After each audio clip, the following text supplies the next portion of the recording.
The first show to know when it comes to FPV and RC info. Broadcasting from TheyGo Studios, covering these rapidly growing sensations of both drones and RC cars. Without further delay, your hosts, Zach Morris and the Big Shane. Hey, welcome to TheyGo, the show that brings you news, interviews, tech tips for both RC cars and drones. I'm Zach Morris, and with me, Slim Shane. Hey guys. And today we've got a pretty awesome show. Shane, what's in store? We have Zach Rogers on the show with us today, and he is super hype, popular in the RC car world, and definitely Southern California, across the world, and we can't wait to have him on tonight's show. This is going to be a great interview. Absolutely. So, I mean, you're in the car scene a little bit, in the drone scene and all that. Now running on multiple surfaces, Zach is running on all kinds of surfaces, and you've run on carpet. What's your thoughts on running from carpet to dirt and stuff like that? Carpet to dirt. I could say that on the dirt, you can slide around a little bit. You can throw up some dirt in the air and get in the berm and kind of kick up some rocks, and it's dirty. It's either muddy or it's wet or you're hitting puddles or something, and they always got a water. Traction is inconsistent. I love the dirt. I love the way that it changes. I love the way that the track will blow out at certain events or whatever, and people complain about it. It makes you have to pick your lines. It makes you change your lines. It makes you change your driving style. You might need to slow it down in this corner or whatever. Carpet is super strapped out, usually all the time. There's no imperfections. You'll maybe see a little crack or bump on that track, and that's about as far as that's going to, it's never going to change. But it's amusing to see the manufacturers, Associated, Kyosho, TLR, they've all got these laydown style things, and then now you've got tire manufacturers coming on board. Proline makes carpet tires. Yeah. J Concepts makes carpet tires, but only one that hasn't yet to do it, and he's kind of, I don't know what's going on, but AKA hasn't come up with any carpet tires for any of the market areas. It's kind of strange, you know. I mean, they're one of the race leaders, especially with the racing brand of tires. I guarantee you, they're going to probably be coming out here. We're going to stick our foot in our mouths in a couple of weeks. All of a sudden, they're going to come out with some 10 carpet tires. There's also some other companies on the market. I'm not going to mention any names right now. We're not going to market them. But there are some other companies that are coming out with all these different tires and different stuff. I've seen some stuff in Europe, too. And there's a lot of different carpet tracks that are in Europe and China and Japan and stuff like this. And I think it's really popular there. I think it's just that carpet era is now taking over into the American market. Well, and then we got to change everyone's because we've been used to dirt for 50, 60 years. And there's people that are super upset about, you know, this carpet thing and my jumps aren't the same and my landing, this and that. And I like all of it. Now, we're talking to Zach Rogers today on the show, and he's going to be talking about this indoor carpet track that is happening out of Bakersfield, California. Well, it's the rubber track, actually. I'm sorry. Right. The carpet track is a little further Carpet south. was in my head. We're talking about rubber now. Rubber and carpet don't tend to mix that well. Well, and it's the only one, I think, in the world, actually, to actually do a rubber track. So it is the best of my knowledge. Something that we'll have to ask Zach, because I'm not too sure if it's the only one or... Yeah, the best of my knowledge, I've been looking into some research on this and who else does a rubber kind of layout. And I don't know of anybody. The only thing I could think of is kind of like a work environment and a warehouse or something like that, but no one's running on these surfaces. I would really think, though, that rubber on rubber would probably provide the best amount of traction, just depending. I've never driven on it. We'll have to take Zach and then ask him some of those questions. We're going to have to go there and go check out this place is what's going to happen. And that will be in our future episodes. We'll be talking about it, but definitely here in the next couple of weeks or so. I've actually never been to the tracks in Bakersfield and all of that, so it'll be definitely interesting to make that trip up there and try some of those facilities out. It's super fun. I'm going to take you to the little orange fields and all this little I've been past it. I just haven't been there. It smells really funny in that town, but I really like the people there, and I can't wait to go there. We're going to go there and check that out, and let's get into this interview with Zach Rogers. All right, guys, we'll be back from the break.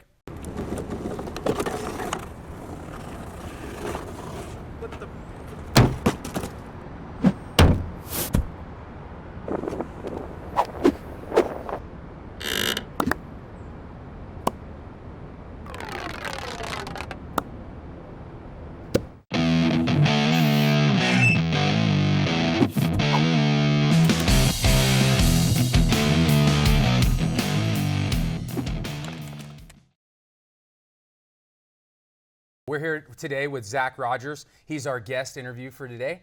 And welcome, Zach. How you doing? How's it going, you guys? What's going on, Zach? It's good to see you, man. Yeah, it's been a while. It's been a really long time, and I just want to let everybody know, like what you do and what you're all about in this RC car industry. Let everybody know. Yeah, so my name's Zachary Rogers. I'm from kind of the off-hook side of Southern California in Bakersfield, and I've been racing RC cars since the age of about 13, and I'm 24 now. So I've just been, running out there with those guys for quite a while, and I've had a lot of help along the way and made a lot of cool friends such as you guys. And my biggest thing in the RC industry has just been like trying to help grow the community as of lately. And so that's just kind of what I do. I love racing RC cars like everyone else, and I just want to see the hobby grow and get some new faces in there. Basically, you're doing exactly what we're doing. I mean, this is what TheyGo is all about. That's what Zach Rogers is all about. We've been seeing you a lot on like Facebook Live and all this other stuff in your blogs, and just getting out the word on the streets about RC cars in the community and as a whole. Rubber track and everything. How's the rubber track? Yeah, so obviously a lot of sparked interest in the rubber track. So the facility as a whole is it's a go-kart track. Okay. And they wanted to incorporate some other stuff, so they have a bar and grill. So they wanted something for the whole. Let's back up 1 second, Zach. Let's go back. People don't know what we're talking about here. We're talking about a rubber track. This is amazing. I've never heard of this in my entire life. Where is this rubber track located at? It's in Bakersfield, California. So it's my hometown. And yeah, the surface is rubber. A lot of questions were asked, like, is it impossible to change the layout? But no, it's actually easier than a dirt track, and the traction's really high. We run, as of right now, we're still like learning what to run as far as tires, but slicks work because it's rubber on rubber, so it's an awesome way. What compound slick? Is it like a clay compound or? That's all we've tried. I've only got to go maybe 3 times, but yeah, so we're just running clay compound slicks. Okay, and then you said it's got a go-kart track. Did it start as a go-kart track, and then you guys brought in a? So actually, the facility is an old Costco building. So they have a go-kart track, they have an RC track, they have a bar and grill, they have arcade games, they have all kinds of stuff for the whole family. We actually have a clip that you sent us into this, and let's go to that clip and check out what Zach's talking about.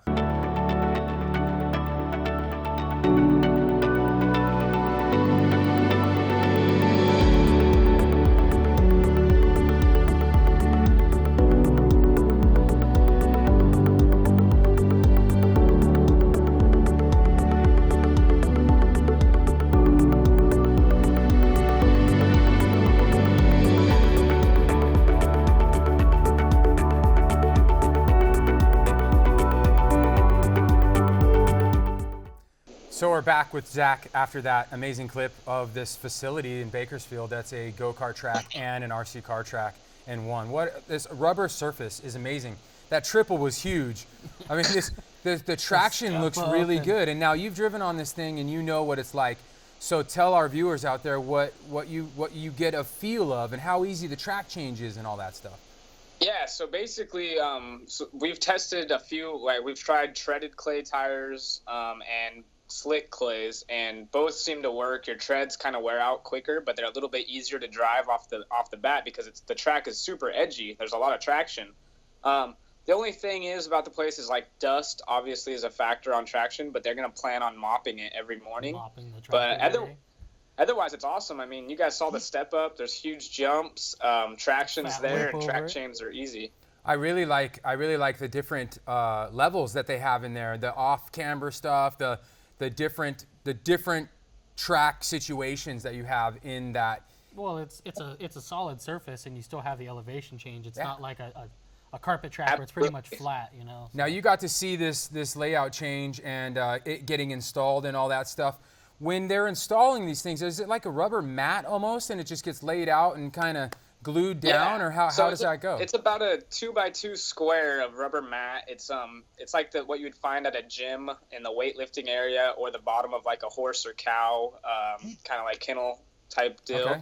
And so you just screw those into the wood. You have a wood base, and you kind of pretty much go from there. But track layouts is just like building a carpet track. You can scoot stuff forward, back, change it, add stuff, take away things, and just screw the mat right back on. So it's actually pretty easy to do. And as far as the second a little elevation thing. That wasn't there 2 weeks ago, and they wanted the lap times to go up. That was fast build on that. Now you're running the B6 on the track, right?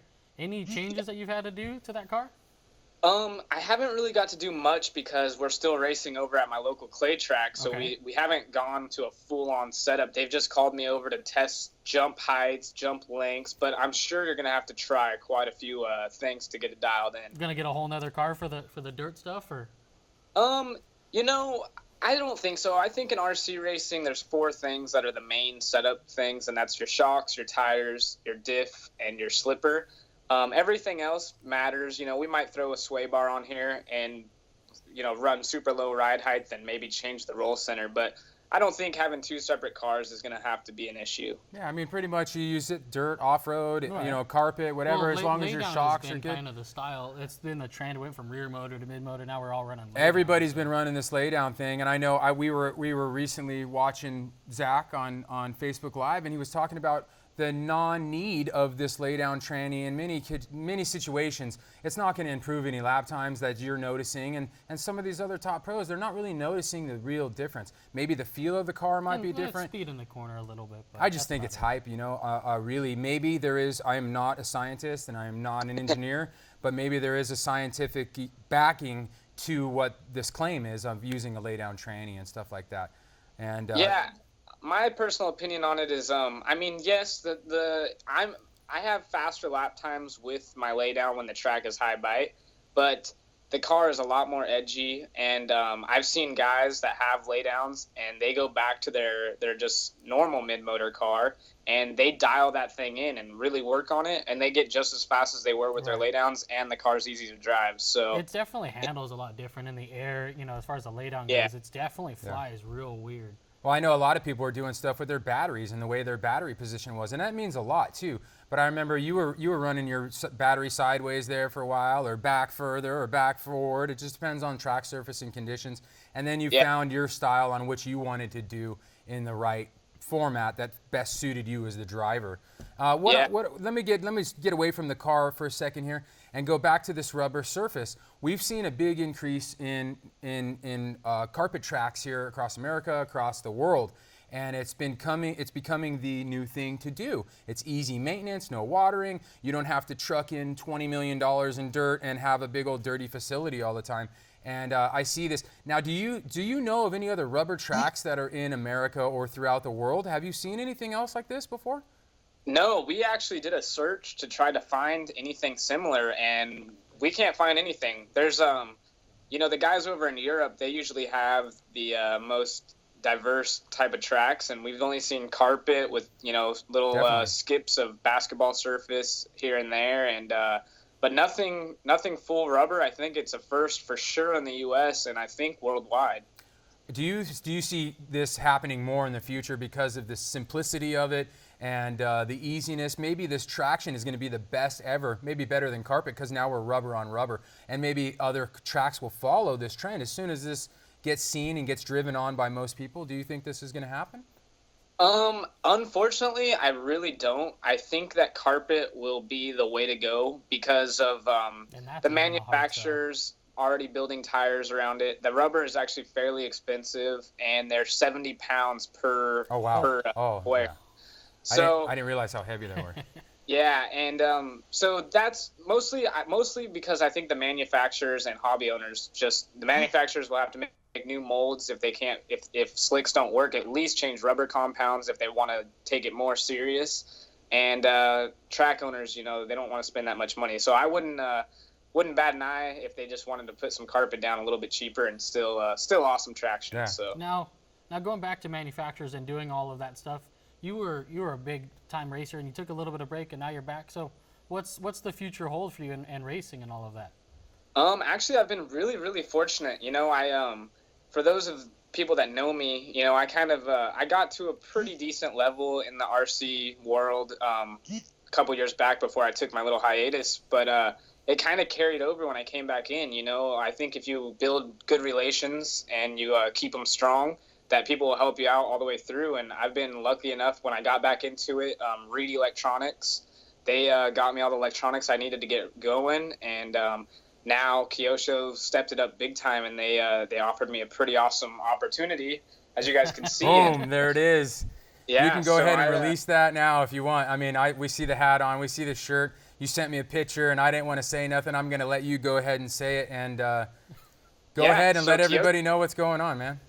Yeah, Kyosho, they stepped it up big time, and Joe Pillars over there offered me a deal that I really couldn't resist, and I got cars sitting here waiting to be built with all kinds of trick stuff, and they're sending me out to a race in Oregon, the Portland, Oregon invite race that a lot of the Kyosho guys will be there, and I just couldn't be happier, man. I really, truly am thankful for the support, and not just from Kyosho. I mean, so many people have helped me throughout the time I've been into RC, and I hope I can try to be a good role model to other drivers. And it's not all about sponsorships. I've just been fortunate enough to have some really good friends and opportunities. Absolutely. Now speaking of the car that you said you have sitting next to you, are you going to build the RZ6 for the rubber, or are you going to build the 6.6 for all around?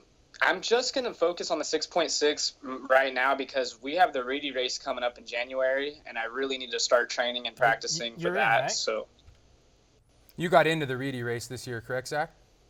Yes, I did. Yeah. I think I'm like 23rd on that list, so I'm like waiting in line, and I just like gave up all hopes already. So I'm like 100 and something. Yeah, so. Zach's like out of the loop. I was last year though, but that race is very prestigious, and that's cool. You're back in the scene. You got Kyosho behind you now, and now you're going to the Reedy Race. You're on the TheyGo show, and you got your own thing going on. This is great for the industry and yourself. Yes. It went into my question. I mean, we've gone into all this stuff, and it's like, what were your goals as a kid, and did you see this come to fruition? Is it there now almost, or do you still see, a light at the end of the tunnel that one day you're going to own one of these companies or whatever? Or are you on the right path? It's actually interesting that you guys bring it up, and it's cool because this is the first time I've ever talked about it. But growing up in RC, I set goals for myself, and they changed throughout the years. And my dad used to get really mad at me because I did really good, and I would get to the next level, and I would start not giving myself enough credit, and I would start counting people's names out of the entries and be like, oh, I won't beat this guy. Sure. I won't do this good. And he used to say, like, what are you doing? You're already giving yourself a 6th place finish because you say these guys can beat you. So it took me time, and I slowly learned how to stop doing that and believe in myself. And I took it to a level that I had set for myself. I wanted to be a travel team driver at one point. I wanted to go to Worlds. And what's crazy is I made all these things come true. And there was one thing, I always wanted to be a pro RC driver, like getting a salary paycheck. But that was everybody's dream. It's tough because it puts you, when you start accepting a paycheck, it puts you on a whole nother level of deal. And it's now work. Now it's you're a job. held to this upstream standard, and you're like, I'm just driving my toy car. And you just want to have fun. Now you have an image to uphold. Kids look up to you. You have families looking up to you, moms and dads. Everyone wants to know your opinion. And sometimes, you just want to go back to that old privateer. You just walk away and kind of hide and work on your own stuff and not be bothered. Maybe you'd be going faster, right? But I think it's all part of the sport and that help that you provide to the community and everyone. That's why you're so liked in the RC car community. I've always liked you ever since the day that I met you, and a lot of people feel that way about you, Zach, and it's cool. That's what I was gonna say. I mean, my goals have changed now. They are not the same, and it's cool as I see my buddy Jake Mayo kind of where I was back then, and he's that. I wouldn't want to compare the two, but I feel like he's a lot of what I was back then. And it's cool looking back, from a different perspective now, and just seeing what I want to do with what reach I have in the RC community, and how I can use the experience and knowledge I have now and try to take it in a different direction that I actually kind of enjoy more. So absolutely. Well, hey guys, we'll be back with more from Zach Rogers after this break.